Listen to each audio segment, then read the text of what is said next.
The shelter didn't smell like hope. It smelled like bleach and fear and the lingering staleness of abandonment.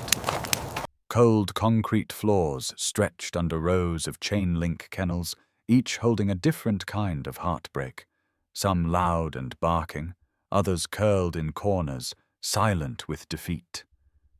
Fluorescent lights buzzed overhead, casting everything in a pale green tint like a hospital for souls too broken to scream.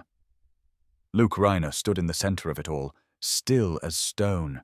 His breath was slow and measured, like he was back on patrol, scanning for threats. But here, there were no bombs, no insurgents, no radios crackling in code. Just whimpers, claws against steel, and a woman's voice trying to sound hopeful. "You sure you want to do this?" asked Sarah, the shelter manager, keeping pace beside him. "We've got a few sweet ones in the front. Puppies even, eager to love someone. Clean slate." Luke didn't answer. His boots echoed as he passed kennel after kennel. Eager eyes met his. Tails wagged.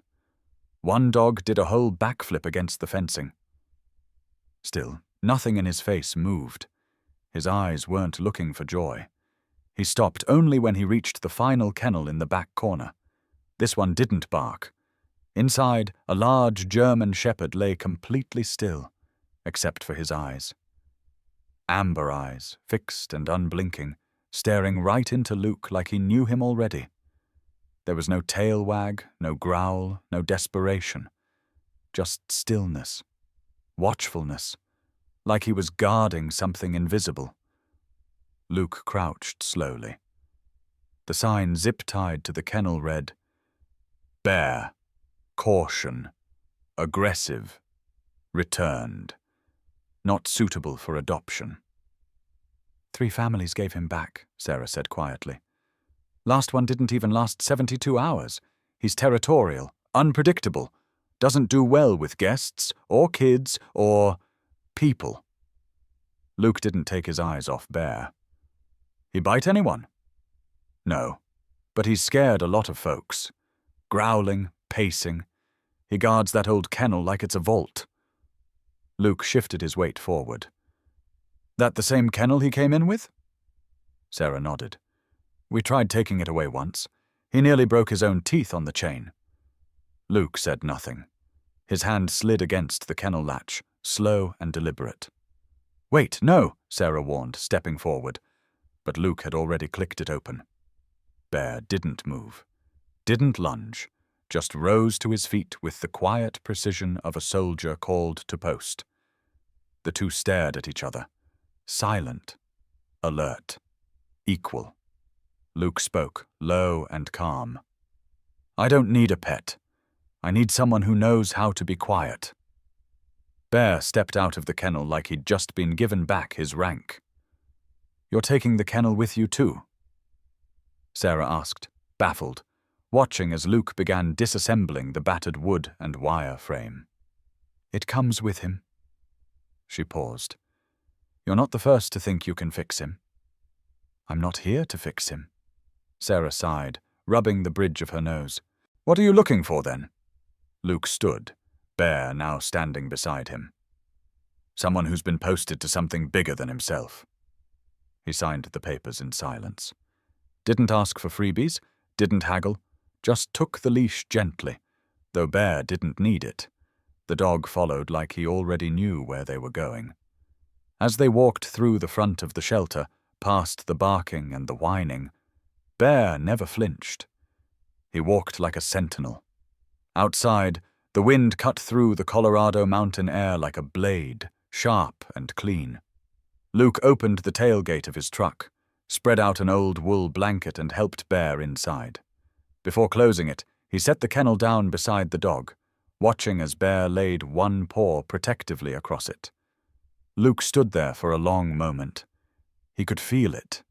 This wasn't just a dog. This was someone who had held the line for something, who had guarded in silence, who had waited. And that kennel wasn't just familiar comfort. It was a post. Later, as the sun dipped low behind the Rockies and the truck wound along the two-lane highway toward Whisper Rock Ridge, Sarah would sit back at the shelter desk, shake her head and mutter to herself, "He just took the most unadoptable damn dog in the county." And she'd be wrong. Luke didn't take Bear. Bear chose him. And that old kennel? It held more than a blanket and old hair. It held a secret so heavy it took a war dog's soul to protect it. And soon, the world would ask, why didn't anyone think to look beneath it? The cabin at Whisper Rock Ridge wasn't much to look at from the outside. Weathered logs, a chimney patched in two places with stone from the creek, and a roofline that sagged just enough to make you wonder if the next snowstorm might finish the job. But to Luke Rayner, it was exactly what he needed. The front porch creaked under his boots as he stepped up. Pine needles scattered across the warped boards, and wind swept through the trees like breath through an old harmonica. It was quiet. The kind of quiet that had layers to it. Not emptiness, but presence. Something lived in the silence here. His grandfather had talked about this place with a reverence Luke hadn't understood when he was a kid. "That ridge," he used to say. "It's not just a spot on a map. It's where you go when you've got pieces of yourself scattered all over the world and no idea how to pick them back up." Luke unlocked the door with a key so old it barely turned. The inside was simple. A fireplace flanked by two dusty armchairs, a small kitchen with a hand-pump sink, a bedroom tucked behind a warped sliding door. The air smelled like old wood and time. Everything about the cabin felt suspended, like it had been holding its breath waiting for him to walk through the door. Bear padded in behind him, silent as ever. He didn't sniff around or claim corners like most dogs would. He went straight for the spot Luke had cleared by the far wall and laid down beside the kennel they'd brought from the shelter. Not in it, beside it, like a soldier guarding a vault. Luke watched for a long moment. Bear's body was still, but his eyes scanned the room, always landing back on the kennel. It sat there, battered and quiet, the wood darkened from years of weather and wear. The wire mesh sagged in places, one side held together with twisted baling wire. But Bear hovered near it like it was sacred. Luke unpacked in silence, setting his duffel in the bedroom and pulling the cover off an old rocking chair by the fireplace. He didn't light a fire yet. Instead, he stood by the window and looked out at the line of pines stretching into the distance, their tips shivering in the wind like nervous fingers. The valley below rolled with shadow. Dusk had a way of pulling the color from everything, leaving only shape and memory. Somewhere out there, his grandfather's boot prints were buried beneath decades of pine needles and snowfall. And somewhere in this cabin, in this land, was the reason Bear had watched him like a soldier checking for rank. Luke didn't believe in ghosts, but he knew about memory and about things that waited in silence. That night, the wind picked up. It whistled through the eaves and rattled the old windows, but Bear didn't flinch. He didn't bark. He just lay with his back to the kennel, spine straight, head up, ears cocked toward the front door. Luke watched him from the rocker, one hand wrapped around a cup of black coffee that had long gone cold. Bear wasn't dozing. He was posted, fully awake. And not in the way of a dog reacting to noise, but in the way of a man who knew the terrain and what might come through it. Something about it sent a prickle down Luke's spine. This wasn't guarding a new place. This was defending something ancient. At midnight, Luke moved to the floor, sitting a few feet from Bear. The dog turned his head slowly, met his eyes, then returned to his post. "You've been waiting a long time," Luke said quietly. Bear blinked once. Luke leaned back against the wall, feeling the cold through the wood. "What's in that kennel?" Bear's body didn't move, but his ears tipped back slightly, and the muscles along his shoulders tightened. Not fear, not resistance.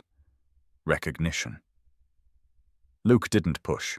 He knew better than to interrogate a soldier on his first night home. By morning, the cabin had shifted in a way Luke couldn't explain. It didn't feel like a place he was occupying. It felt like a place that was remembering him. At breakfast, Bear still hadn't moved more than 10 feet from the kennel. When Luke left to check the firewood out back, Bear followed.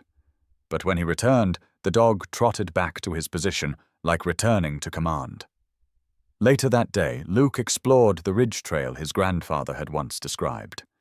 Bear walked at his side, alert but composed, pausing only when they reached a clearing where a twisted old pine stood, like a sentinel against the sky. There, Bear stopped, head tilted, nose raised. Luke saw it then. Faint carvings on the bark, worn by time. 2 sets of initials. WR and LR inside a crude outline of a mountain. Walter and Lawrence Rayner. Brothers? Friends? The story hadn't come down in full. Bear sat beside the tree, his body pressed close like he recognized it. Luke didn't speak. He just stood there, the cold wind tugging at his coat, and felt something pull taut in his chest. They returned home just before sunset. Luke chopped wood in the growing twilight while Bear resumed his position by the kennel. That night, the wind died. Silence fell heavy over Whisper Rock Ridge, the kind that made you feel every breath. Luke sat by the fire, staring into the flames. That box. It's not just wood and wire, is it? Bear didn't move. You're not guarding a memory, Luke said. You're waiting for something. Bear turned slowly. His eyes held Luke's for a long moment. And then, for the first time, he let out a low, breathy exhale. Not a growl, not a warning. Permission. It wasn't time yet. But it would be. And Luke understood. This ridge, this land, this dog. They had all been waiting. The town of Dawson's Hollow was less a destination than a memory clinging to the mountain pass. A few dozen buildings stood along a narrow main road, their wood-framed facades weathered by snow and time. Hand-painted signs, some faded to illegibility, hung above crooked porches and leaning posts. The kind of place where every boot print on the sidewalk belonged to someone with a key to the town's history. Luke parked his truck across from the general store. A painted bell on the window still advertised bread for a nickel and kerosene by the barrel.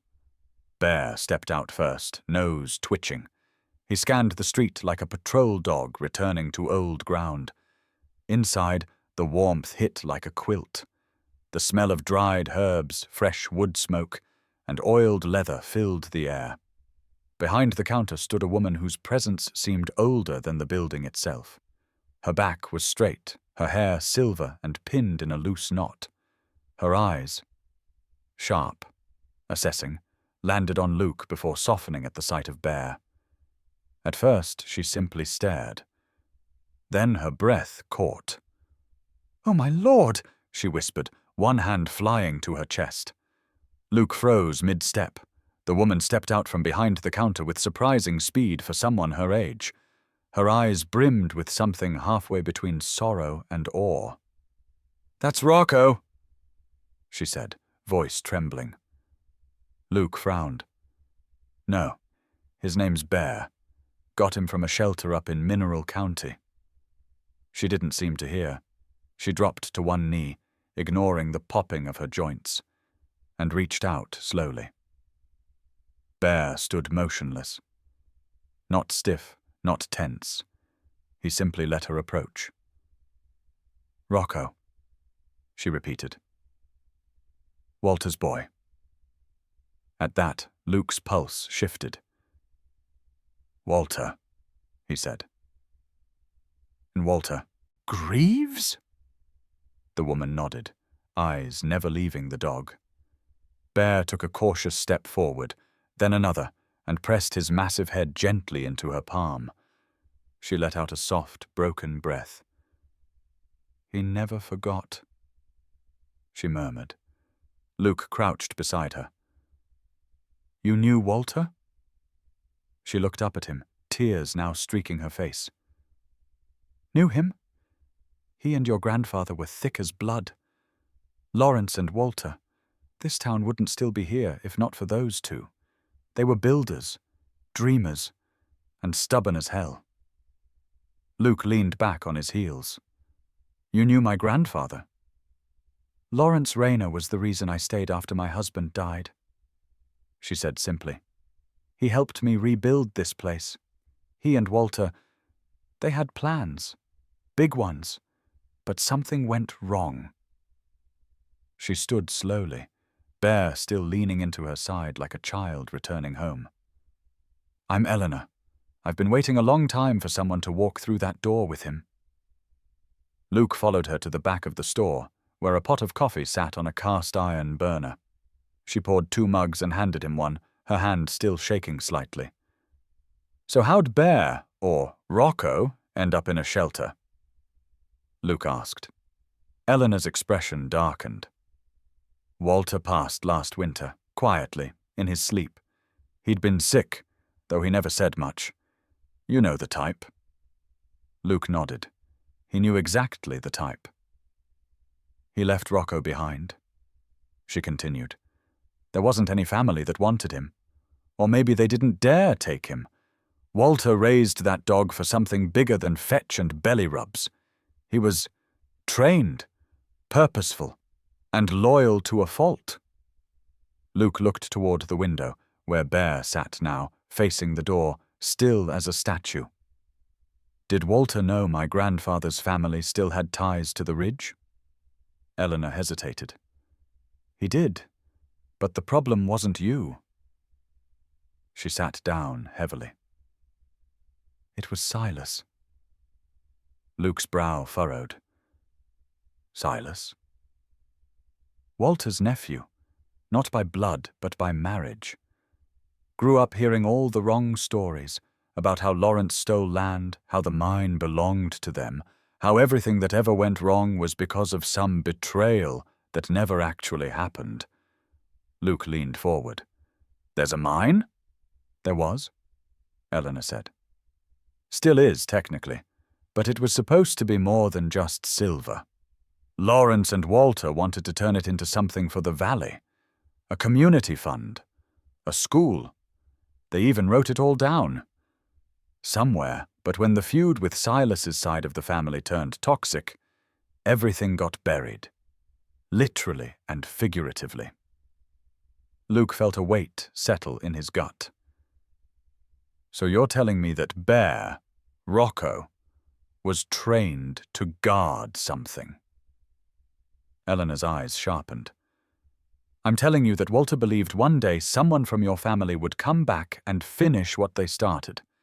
He said Rocco would know when it was time." Outside, a truck engine roared past the store, loud and too fast for such a narrow street. Bear didn't move, but his ears flicked. Eleanor caught it. "You should be careful. With Silas?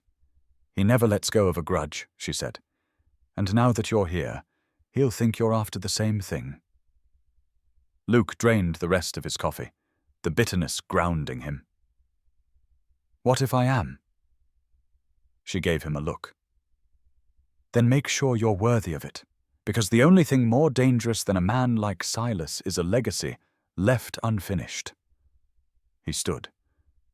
"Thank you." As he stepped to the door, Eleanor called out. "Luke!" He turned. She named him Rocco after a soldier her husband served with. Said the man once stood guard for 48 hours straight during a siege. Never moved, never blinked. Just waited. Luke glanced at Bear. He understood. And suddenly, the kennel back at the cabin felt less like baggage from a rough past, and more like an unopened letter written in code, waiting to be read. Outside, snow began to fall. Thick, heavy flakes like ash from a quiet fire. Bear trotted beside him, calm as ever, but Luke could feel the shift. Something had just changed.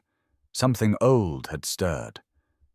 On the second morning at Whisper Rock Ridge, Bear woke before dawn. He rose from his spot by the battered kennel with the ease of something that had been sleeping in shifts his whole life.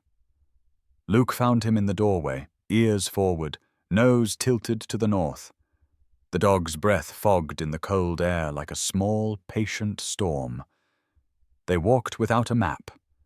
Bear moved with a direction that had nothing to do with the obvious trail, and everything to do with a memory etched into muscle and nose. Luke followed, keeping him within sight, but not interfering. The ridge was a stitched landscape of the old world, fallen logs half buried in moss, slick ruts where boots and sleds had carved paths, rock ledges worn to softness by decades of wind. Bear threaded through it like someone replaying instructions he'd been given years ago. They came to the oak first, the tree his grandfather had described in stories with a chuckle and a cigarette. Up close it was larger than the memory made it. The trunk split into arms like an old hand raised against the sky. Near the base, hidden by lichen, there were initials carved once and softened by rain. WG and LR, joined by a crude mountain peak. Bear sat down, his hip touching the wood as if greeting an old companion. He nosed the carve marks gently, then lay down and kept watch as if the act of attendance was its own liturgy. Luke crouched beside him. He ran his fingers along the shallow grooves, feeling knots of wood and time. He imagined Walter and Lawrence here once, smoking, arguing about plans for the valley, swearing to one another in the blunt language of men who make promises that bind them. The idea of a promise given under this tree made something inside Luke settle. He could picture it. He could feel the weight of a pact that had been waiting for an answer. They followed a deer path down toward the creek. The water was glass in the morning light, moving as if it knew it was being watched. Bear nosed the bank, sniffed at a tuft of grass, then padded along to a flat stone where the current had smoothed the world into mirrors. He nosed twice at a seam in the rock, and then looked up at Luke like a man saying, "Come on." The dog's urgency was not panic. It was task-driven. It expected competence. Luke kept his face neutral. He didn't want to import his city ways into whatever ritual this was. He recognized the pattern of a veteran's team: small cues, consistent responses, the quiet work of a two-person unit. It felt right. It felt dangerous and sacred at once. At the edge of the overlook, the land opened wide. Below, the valley spread like a palimpsest: pastures, thinned trees, a band of river where silver showed through. Luke felt small and enormous at the same time. Bear walked to the very lip of the ridge, tail low, but not tucked, and sat. He did not look down. He looked at Luke as if checking that the man understood the view, that the man could hold it when it mattered. They returned to the cabin before dark. Luke thought he was prepared for whatever this place might hand him. Memories, letters, a quiet life. He was not prepared for a truck engine cutting through the hush like a blade. The vehicle rolled along the distant service road and stopped at the edge of his property as if it could choose its shadow. Heavy, black, and too clean for the mountain. Headlights off, the driver's window down. Silence from the cab like someone waiting for permission to speak. Bear heard it first. The dog rose with the silence of a man who knows the sound of trouble long before it is announced. He padded toward the front of the porch, stood at the rail, and stared into the dim where the truck sat. His entire body was a taut string. Luke's first thought was trespasser. The second was that he understood the look on Bear's face and the unfamiliar ache that had nothing to do with his own heartbeat. There was recognition in the dog's posture, but not of a stranger. Something older and more precise. A tall man emerged from behind the steering wheel and stepped down. He was broad-shouldered, late middle age, with a farm-scarred jaw and eyes that could count. He wore a coat that looked like it had been chosen to say wealth without apology. He walked the way people do when they believe land is a commodity to be reclaimed. He carried the smell of diesel and old money. "Luke Rayner," he called out, his voice even, practiced. "New to the ridge, I hear." Luke's greeting was a simple nod. Bear stayed still, growling soft and low enough to be felt underfoot. The man moved with a casual, dangerous sympathy. "Name's Silas Granger. I represent the family that actually owns most of this valley." Luke felt the word ownership land like a stone on his chest. "Then you should know the county records say otherwise." Silas smiled. The expression didn't touch his eyes. "Records are paper, Mr. Rayner. Stories are what stick. People here remember who belonged before. They remember who was taken." Bear raised his head, ears forward. The dog's body language tightened, a low rumble pressing under his breath. Not panic. Command. Assertion. He was not defending a man. He was defending a history. Luke stepped between Bear and Silas without meaning to. "We're not looking for a fight." Silas laughed, the sound more like a wind that can break a branch. "Nobody does until they have to. I just want you to know what this place means. My family's lived here generations. We have claims. I have people who care what happens to it."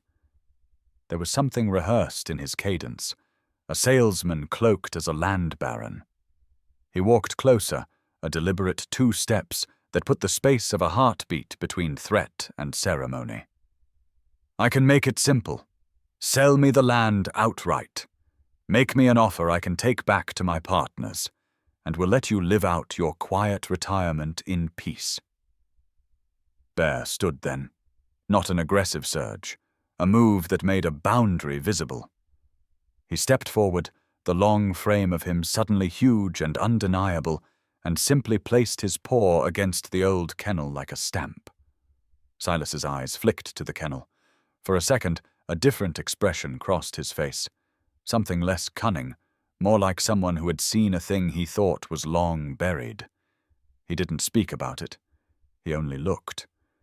"It's an old crate," Luke said, protective. "From the shelter." Silas's jaw tightened. "From whom, Walter? I saw the dog a few years ago." The sentence landed like someone trying on an accusation. "You know Walter Greaves. You know his dog, Rocco." Bear's stance shifted at the name. He sank lower. The hair at the base of his neck rose. It was not a simple reaction to tone. It was the response of a creature that recognized a thread it had been following for years. Luke did not answer at once. The maple board under his boot was cold. Across the clearing, Eleanor's porch light came on, the homely cube of it offering no comfort against the outline of the truck. Someone else might have laughed in the face of an intruder, might have called the sheriff. Luke had been a soldier long enough to know that fights chose when they would start. This one had chosen its moment. Silas's voice went lower. "I'm not a bad man, Luke. I just want what my family believes is theirs. The mine, the funds, things that make this valley better for people like us. I can give you a good price." Luke looked at Bear, at the way the dog's eyes tracked the man, and held a history like a ledger. He could see what the dog was guarding. The weight of a vow, not a thing. He thought of Walter and Lawrence carving initials in a tree as if to anchor a promise to wood and weather. "You can't buy a promise," Luke said finally. "Not the kind, they made." Silas's smile thinned. "Promises don't pay taxes. he said. Then softer, almost polite. Be careful. People get hurt out here if they stake claims against lines people have drawn their whole lives. Bear let out a sound then, not a bark exactly, but a low, precise note that meant attention. He stepped one slow pace away from Luke and sniffed at the ground between the truck and the porch. He padded to the shadow of the truck and nosed at a loose stone, then pawed at it like a dog unearthing a crusted bone. Dirt fell in sprinkles. Metal flashed. Silas's eyes narrowed. What are you doing, Mutt? The dog worked faster, determination making his movements sharp. He scraped harder until, with a sick little sound, something gave. It was quick and almost absurd, a rusty corner of metal. Bear pushed and knocked, and then thumped his snout against the object until it clinked free. Silas swore. Luke moved, and together they hauled up a small square of corrugated metal, bent and flattened, age eating at its edges. Beneath it, in the churned earth, lay a fragment of stamped paper. The leather of a wallet. A shard of something that had been wrapped for decades. Silas reached out like a man reclaiming an heirloom. His fingers closed on a small, rusted tag, and for a heartbeat, his face drained of color. He held it up to the dim light and swallowed. That can't be, he said. Bear sat back, gaze steady. He had done the work. He had led the discovery. The dog's chest heaved in the cold, but his eyes were calm as a bell. He had been guarding for years. He had waited for someone to come with hands that could open old things properly. Luke felt the air shift. This was not the first time the land had revealed itself in pieces, but it was the first time the reveal put a man's greed on display. Silas replaced the tag with a trembling hand, too controlled to be honest. You ought to have thought twice before coming here, he said, voice trying on menace again. People with ties to the old promises tend to find trouble. Luke swallowed. He looked at the tag, at the way the letters had been half munched by rust. He felt like the ridge itself had exhaled and chosen which side of the story it would tell tonight. Bear stepped up to Luke's thigh, nudged him with the weight of a thing well done, and then sat. Silas did not stay long. He mounted his truck with the sort of practiced disdain only people who have never been told no can muster, and drove off, tires sparing the silence with mechanical disdain. In the receding thrum of the engine, Luke could almost hear his grandfather's voice, steady, uncomplaining. Hold the line, boy. Wait. Luke looked down at Bear, the dog who had dug the first notch in a lid that had been buried long enough to be a legend. For the first time since the shelter, he felt something that was not just obligation. He felt like part of the story. The night pulled its curtain back, and the stars came out, in patient witness. Bear curled at Luke's feet like a sentinel finally allowed to rest after a watch. The kennel sat untouched, but no longer random. It had been a marker all along, a place to keep a watch over a secret that belonged to men who had promised the valley they would someday do right by it. Some promises get rewritten. Some wait. Some are kept by those who cannot sign their names. Bear had kept his. And Luke understood. With a clarity that surprised him, that whatever came next would not be a negotiation. It would be an answer. Whisper Rock didn't burn with fire. It burned with rumor. By the end of the week, Luke couldn't walk into Dawson's Hollow without someone cutting their eyes sideways. The barista at the corner cafe stopped offering him sugar packets. The hardware store clerk, who'd once nodded at him like they shared an unspoken code of men who built things with their hands, now avoided eye contact completely. Eleanor had warned him, but even she hadn't expected Silas Granger to move so fast, or so viciously. The first hit came quiet, a whisper in the wind. the kind that sounded like town talk but carried poison deep.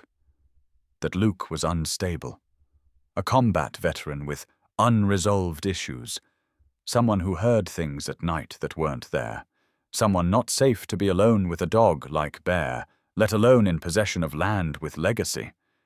Then came the next blow. Bear. They called him dangerous, lethal, the dog with the stare of a killer.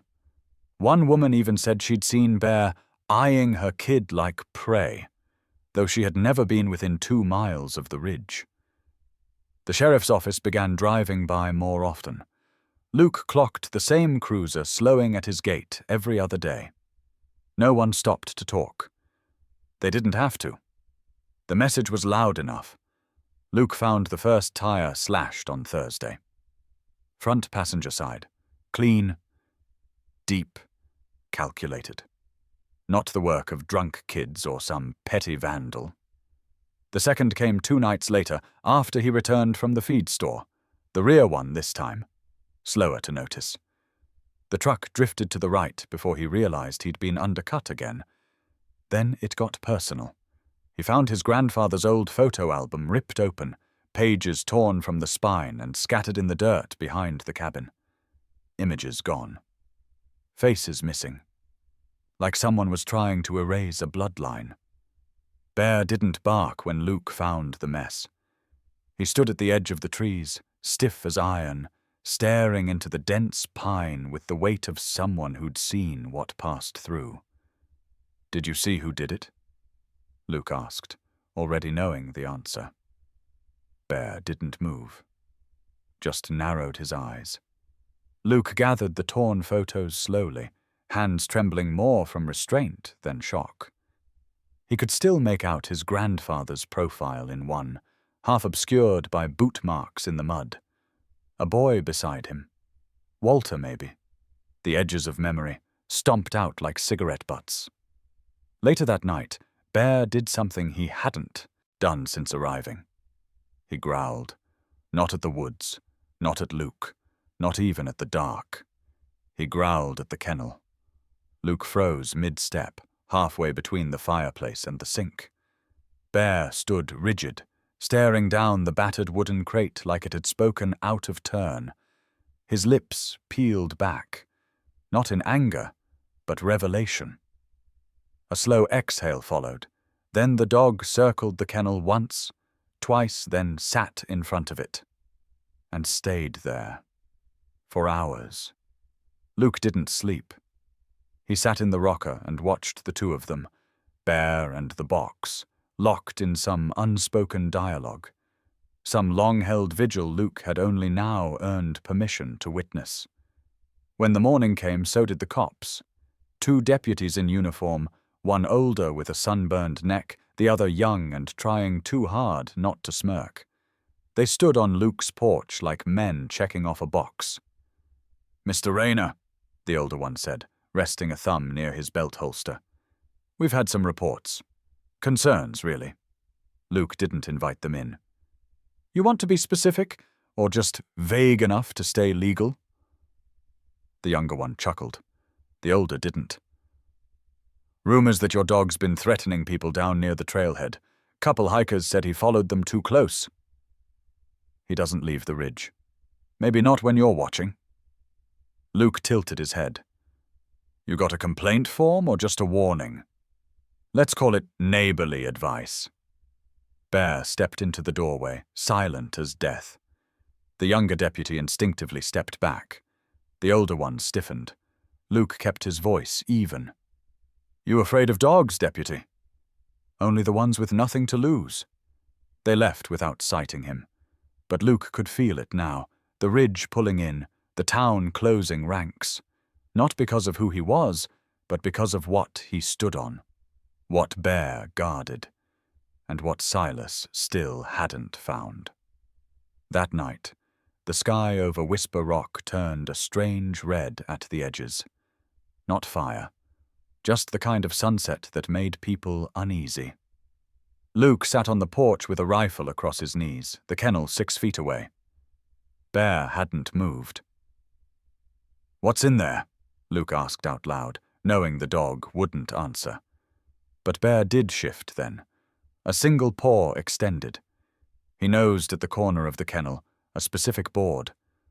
Luke watched, and for the first time he noticed it. A tiny gap.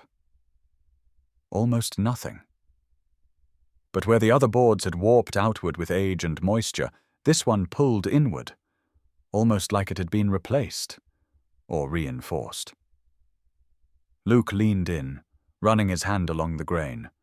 Not new wood, not old either. He knocked gently. Hollow. He glanced at Bear. The dog blinked slowly. "I need to know," Luke whispered. "But not yet, right?" Bear exhaled. It was the softest sound. But it was enough. Luke stepped back. He would wait. Because whatever had been sealed in that box wasn't just wood and memory. It was part of something bigger, a vow wrapped in blood and flame. And if Silas was willing to burn Luke's name to the ground to find it, then Luke would have to decide. Would he fight for something he hadn't made? Or would he finally become part of the promise Bear had never stopped guarding? The answer would come soon, and not everyone would survive it. The storm rolled in around midnight, cracking through the valley with thunder so sharp it felt like the land itself was protesting something. Rain slashed sideways against the windows of the cabin, and the roof creaked like it might finally surrender to time. But it wasn't the storm that kept Luke awake. It was Bear. The dog had been pacing since dusk, low growls rolling up from his chest in steady intervals, like a warning drum from another era. He wouldn't eat, wouldn't sit, wouldn't leave the battered kennel. At one point, Luke had tried to coax him away with a blanket and soft words, but Bear had snapped, not at him, but at the air, teeth bared at something unseen. Not fear, not madness, urgency. Now Bear stood with his body pressed against the side of the kennel, breathing heavy, ears back, his entire frame rigid with intention. His eyes locked on a single corner of the crate, just below the second board from the bottom. Luke sat in the shadows, sleep-deprived and soaked in frustration, watching the dog with a growing sense of inevitability. Bear let out a guttural whine, deep and low. Not pain, not panic. Permission. Luke rose slowly, his limbs sore from too many sleepless nights. He crossed the room, dropped to his knees beside the kennel, and ran his fingers along the warped edge Bear had been guarding for days. The wood was older here, water-warped and worn smooth by time and maybe pores. There was a gap where the nails no longer held tight. He pried gently. The board came loose with a groan, revealing a hollow beneath the kennel floor. Something metallic clanked as it shifted. Luke paused, heart hammering. He reached in. The box was cold and heavier than expected. A rusted steel military container, one of those surplus ammo crates with flaking green paint and a dent along one edge. He wiped it with the hem of his shirt and read the faint white stenciling. W.G. Confidential Walter Greaves.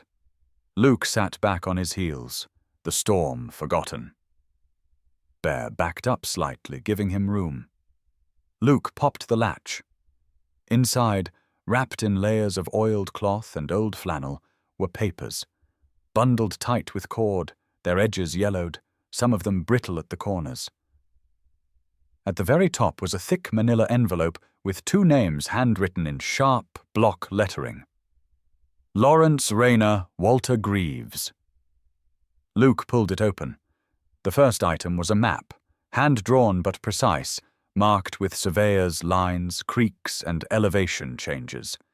At its center was a label in faint graphite. Silver vein number 3. He unfolded another paper, A notarized agreement dated over 50 years ago.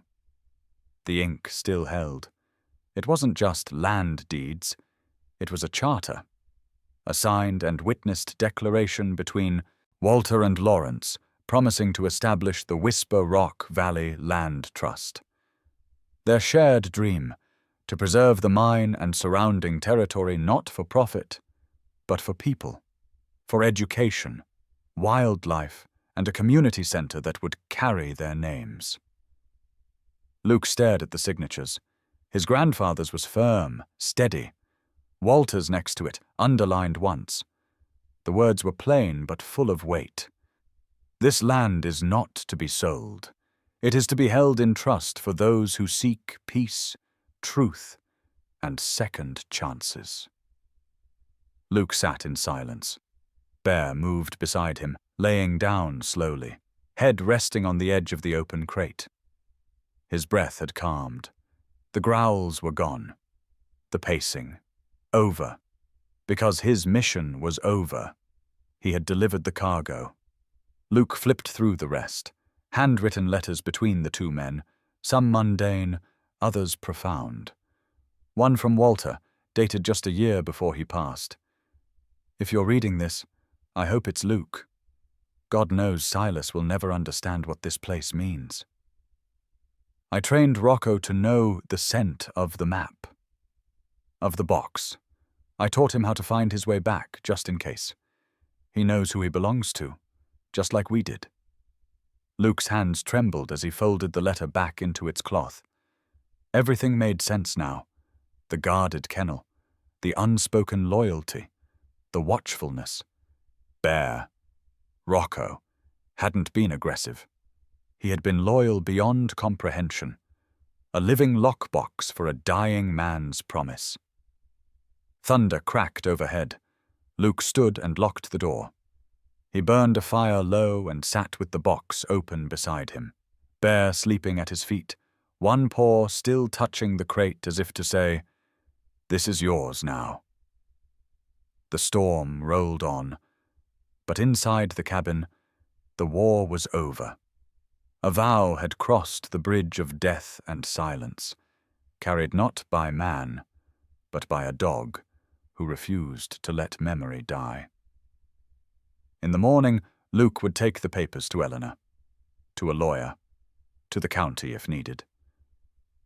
But tonight, he let it be quiet. Let Bear sleep. Let the ridge exhale. Because something buried had finally come home. The first snow came sudden and mean. It wasn't the slow, soft kind that settled like a lullaby over the ridge. This storm tore down from the mountains like it had a grudge, a white wall swallowing trees whole and flattening sound into a muffled, heart-thudding silence. Luke had been chopping wood when the wind shifted. The storm had no warning, no grace. 1 minute the treetops were swaying, the next they vanished in white. By the time he made it to the porch, the visibility had dropped to 20 feet, then 10. Bear stood beside him, ears flattened, nose raised. Alert, not to the storm, to something else. Luke felt it too. A shift in the quiet. A pressure behind the wind that didn't belong to weather. Then he heard the truck engine. Too close. Too slow. Crawling through the trees like it knew exactly where to go. Bear growled, low and steady. A sound that belonged in war zones. Luke ducked inside, grabbed the old hunting rifle his grandfather had kept above the door, and stuffed extra shells into his coat. He didn't ask questions. He didn't need to. Silas was coming. By the time the black truck reached the cabin, snow coated its hood in wet clumps. Silas Granger stepped out slowly, the kind of slow that says control. His coat flared in the wind, but he moved like he didn't feel cold anymore. In his hands, a pump-action shotgun.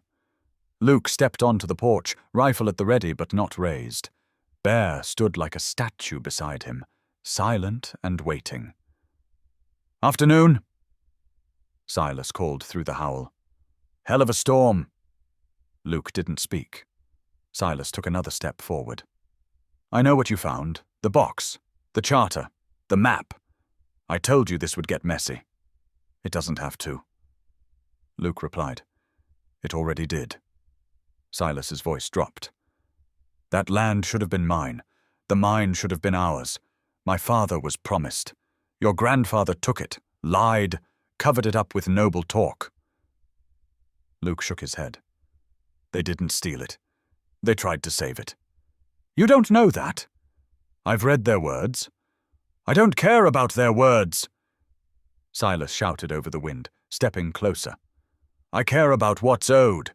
That silver vein under your ridge, that's legacy. That's value. You can't sit on it like it's a grave. Bear stepped forward then. Just one pace. Silas raised the shotgun. Call him off. Luke stood still. You want this to end one way. I'm telling you, it doesn't have to. But Silas wasn't listening. He fired. The blast tore through the edge of the porch rail, splinters flying. Luke dove back inside as Bear lunged forward, breaking into a sprint toward the tree line. Go! Luke shouted, grabbing the papers and map from the kitchen table and stuffing them into his pack. He slung it over his shoulder and bolted after Bear. Bullets don't care about truth. They care about line of sight. Snow blinded everything. Luke couldn't see more than Bear's dark shape ahead of him, moving with terrifying purpose through the pines. The storm whipped like claws, slashing skin raw. Behind them, the sound of boots in snow. Shouts. Reloading. Bear led him into the canyon, the narrow gulch carved by time and runoff that cut deep into the mountain, where miners once hauled carts of silver and sweat.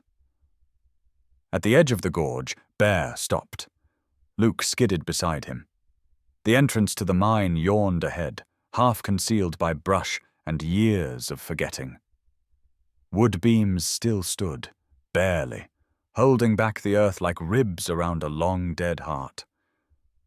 Bear didn't hesitate. He bolted inside. Luke followed. The cold inside the mine was different, drier, deeper, like the mountain had stored silence and was letting it spill out one breath at a time. They moved fast, Luke's boots sloshing through frozen mud, flashlight beam jittering against rough walls. Behind them, footsteps. Silas had followed. They reached a larger chamber, timbered out with old supports and rusted rail tracks. Luke ducked behind a collapsed cart, heart hammering. End of the line, Rayner. Silas's voice echoed from somewhere deeper in the dark. Luke turned to Bear. The dog was staring at one of the side tunnels, one Luke hadn't noticed before. Narrow, steep, dangerous. Bear took off. Luke chased him.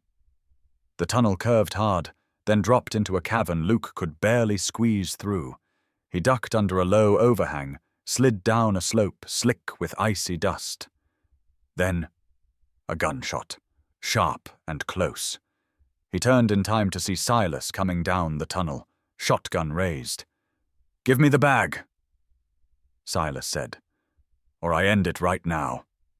Luke didn't move. Bear did. He launched from the shadows like a missile, intercepting Silas mid-step. The gun went off. Wild. The blast ricocheted into the ceiling. Everything shook. A groan. Then a roar. The mountain let go. Timbers split. Dust choked the air. Stone rained from above.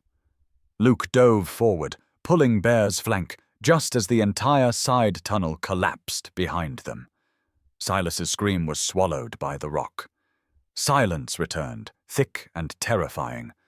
Luke lay still, arm over Bear's body, lungs scraping for air. Every part of him hurt. But he was alive. Bear stirred, a wet gash down his side but alert. Awake. His eyes met Luke's. That look again, the one that said, I was trained for this. Luke sat up, coughing. He pulled Bear close, pressing against the bleeding to slow it. They were trapped, maybe, but not dead. Not yet. Somewhere in the dark behind the wall of rubble, Silas was buried. Maybe alive. Maybe not. Luke didn't move right away. He reached into the pack, pulled out the map and the charter. He set them on the stone beside him, between him and the dog, who had saved his life not out of instinct, but out of mission. Then he said quietly, like a man speaking to both God and memory, "We held the line." Bear blinked, then rested his head on Luke's knee. And the mountain, for the first time in years, went still. The silence after a collapse is never total. It's full of small sounds, the shifting of stones settling into new places, the crack of splintered wood under its own weight, the hiss of dust still raining down from the ceiling. Luke lay on his side, cheek pressed to cold rock, trying to breathe through lungs filled with grit.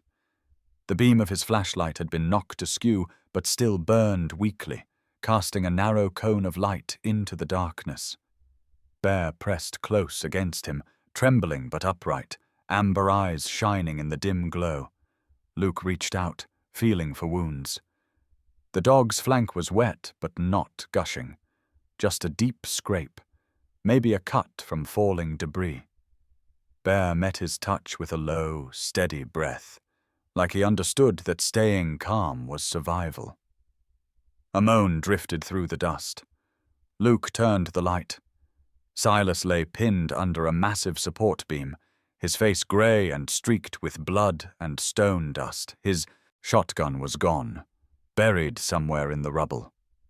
The man who had been all menace and swagger in the snowstorm now looked like a boy lost under the weight of something he couldn't carry.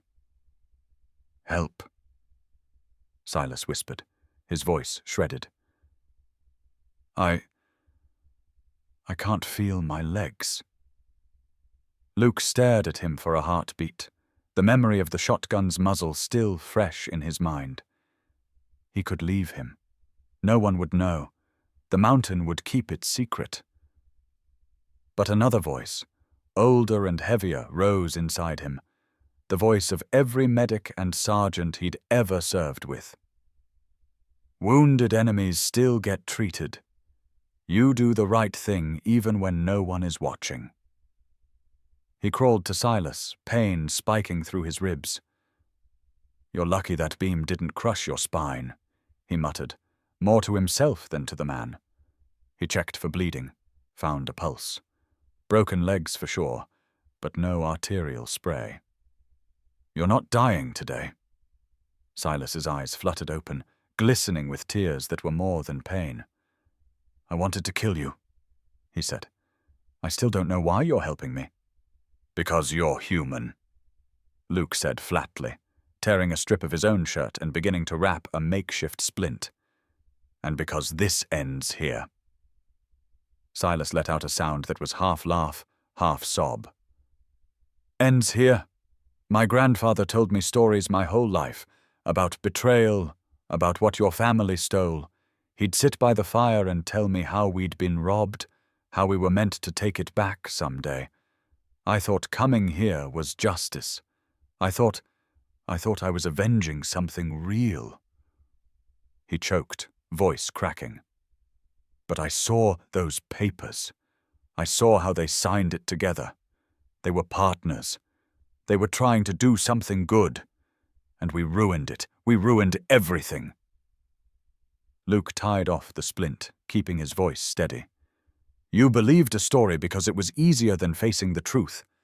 We all do that." Silas closed his eyes. "I don't deserve to get out of here." "That's not your call," Luke said. He sat back, wiping dust from his face. "We'll figure a way." At that moment, Bear's head snapped up. The dog sniffed the air, ears pricking forward. He padded across the chamber to a jagged wall of stone where the collapse had sealed them in. He began to paw at a section near the ground, claws scraping against something looser than the surrounding rock. Luke watched, heart lifting. "What is it, boy?" Bear kept digging, nose pressed to the crack. He whined once, sharp, and looked back at Luke with an urgency Luke had come to recognize. Not fear, direction. Luke crawled over, feeling along the wall. Beneath his fingers, a seam, loose stones, not solid rock. A miner's emergency escape, maybe. The opening was small, barely more than a crawl space choked with debris. But air moved through it, a faint, fresh draft against his palm. He turned back. "You found it." Bear licked his hand once and kept digging, muscles bunching with effort. He widened the gap just enough for his body. Luke tried to follow, but the opening was still too tight. He could feel the edges of rock bite into his shoulders. "Damn," he whispered. "It's too narrow." Silas stared from where he lay, pinned. "He can make it out," he said hoarsely. "Maybe bring help." Luke met Bear's eyes. "Go, boy." Bear froze, panting, dust coating his muzzle. For a moment he looked like he might refuse. He pressed his head against Luke's knee, a silent protest. "I'll be right here," Luke said softly. "You've done harder things. You know what to do." The dog held his gaze another heartbeat. Then he turned, shouldered his way into the opening, and disappeared into the dark. Luke stayed kneeling, staring at the space where Bear had been. The sound of claw on stone faded, replaced by the distant moan of shifting air. For the first time since the mountain fell, Luke felt alone. He crawled back to Silas, whose eyes were wide, reflecting something like awe. "That dog," Silas whispered. "He's not just a dog." Luke managed a faint, grim smile. "No. He's a soldier." They sat in the darkness together, breathing stale air, waiting for the sound of rescue, or for silence to finish what the collapse had started. The snow kept falling, piling in heavy, wet sheets that erased the trail, buried the landmarks, and smothered any trace of what had happened on Whisper Rock Ridge. The storm had already outlasted its forecast. Roads were impassable. The county had sent in a single snowcat and one rescue team before visibility dropped again, forcing them to hold position at the trailhead, unsure if anyone was still alive to find. Inside the temporary command tent, radios crackled with static. Eleanor stood near the edge, wrapped in an old army blanket. She'd come the second she heard Luke hadn't returned. No one had asked her to. No one could have stopped her. A young EMT looked up from the map and shook his head. "If they were in the mine when the ridge gave way, they're buried under half a mountain.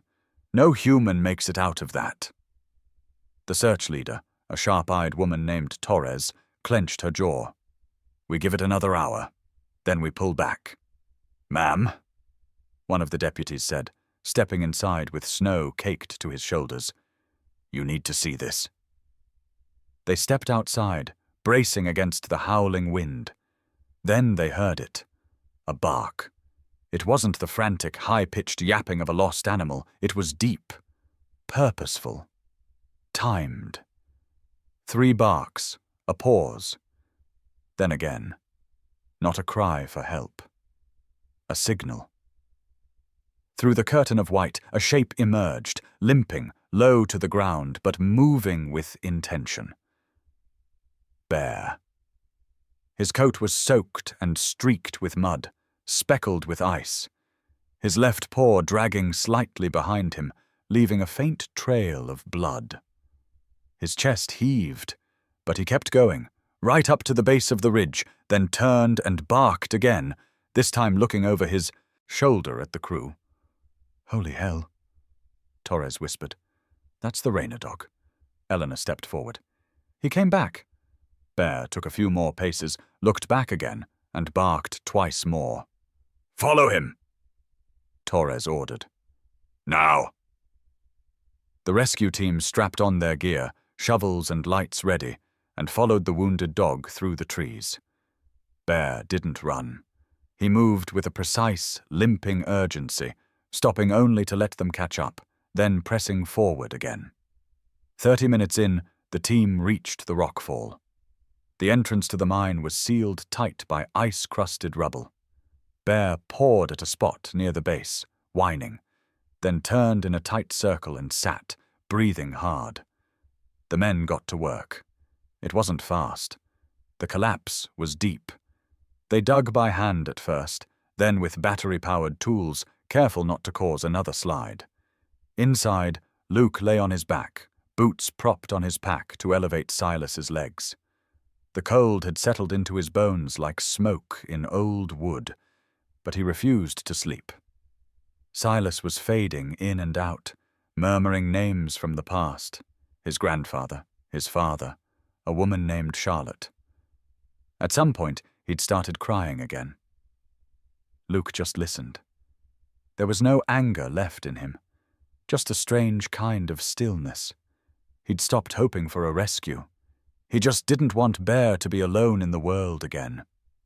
Then the air changed. A gust, faint but unmistakable, like fresh snow pushing through a window.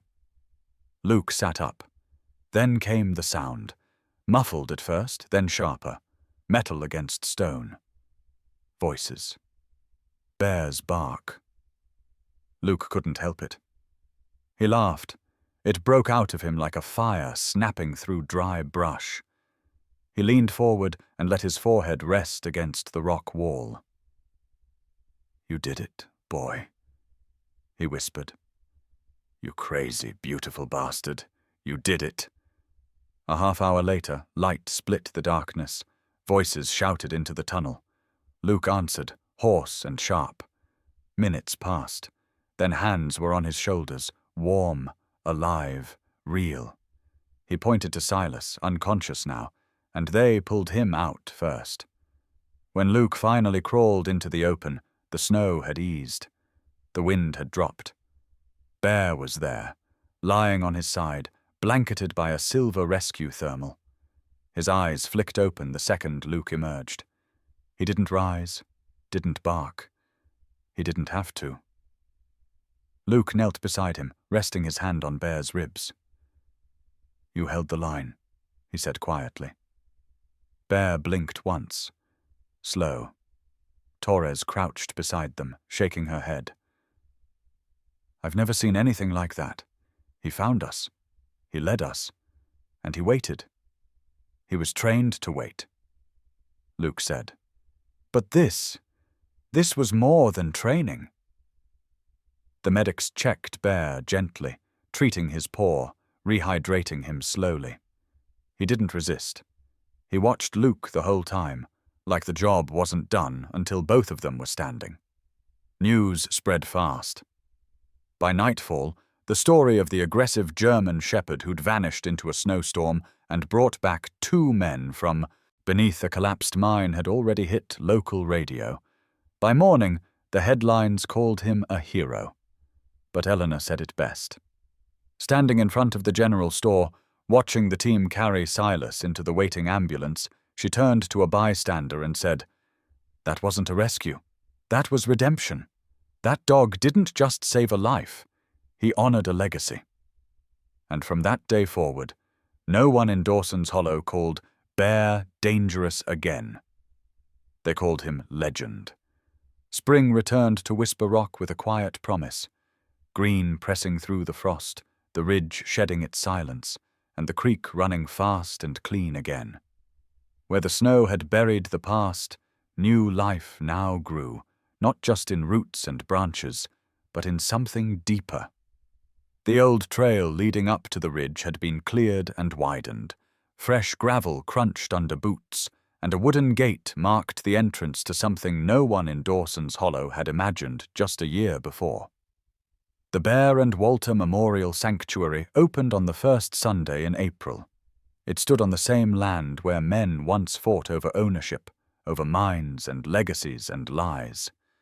But the new building was all glass and timber and breath. It invited light in, not locked anything out. On one side, wide kennels lined with fleece and open space. On the other, a community room filled with books, maps, and framed photos of dogs who had once waited too long to be chosen.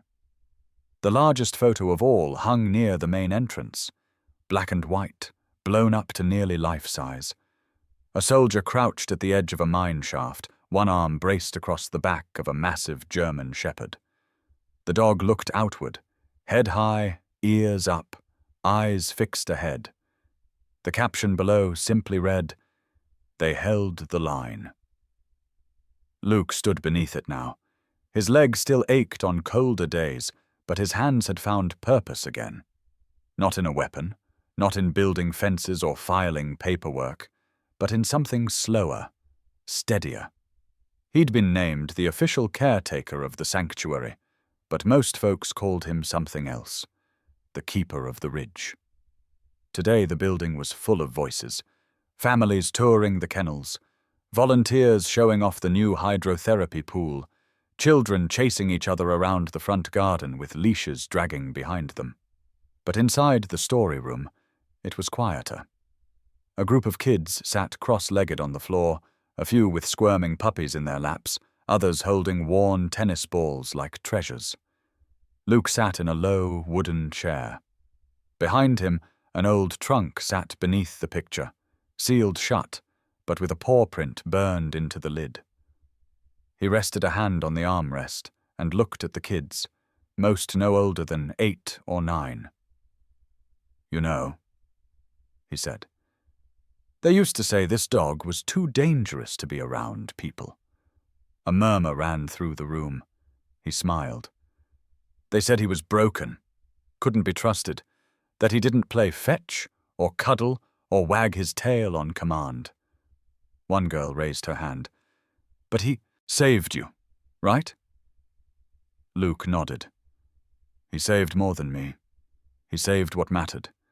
He held on to something the rest of us had forgotten." He pointed toward the photo behind him. "That dog's name was Bear, and the man beside him? Walter Greaves, a friend of my grandfather's. They made a promise once to protect this land, not for money, not for power, but for people, 2-legged and 4.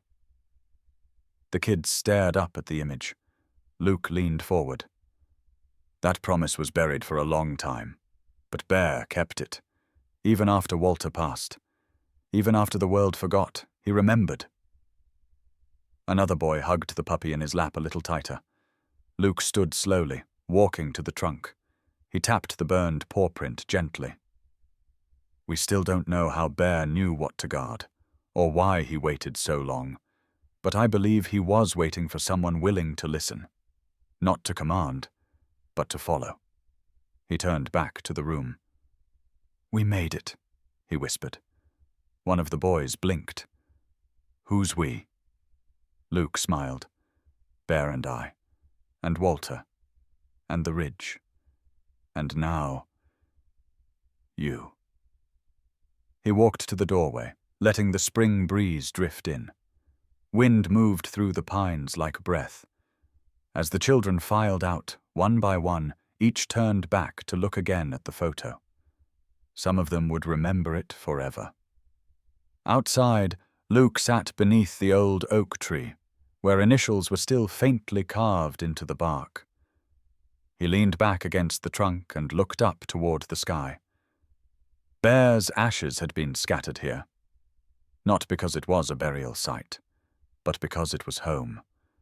And somewhere in that wind, Luke swore he could still hear the bark, not loud, not desperate, just steady, a signal that the promise was still alive. And for those who heard it, he had one question. What's your story with a loyal pet?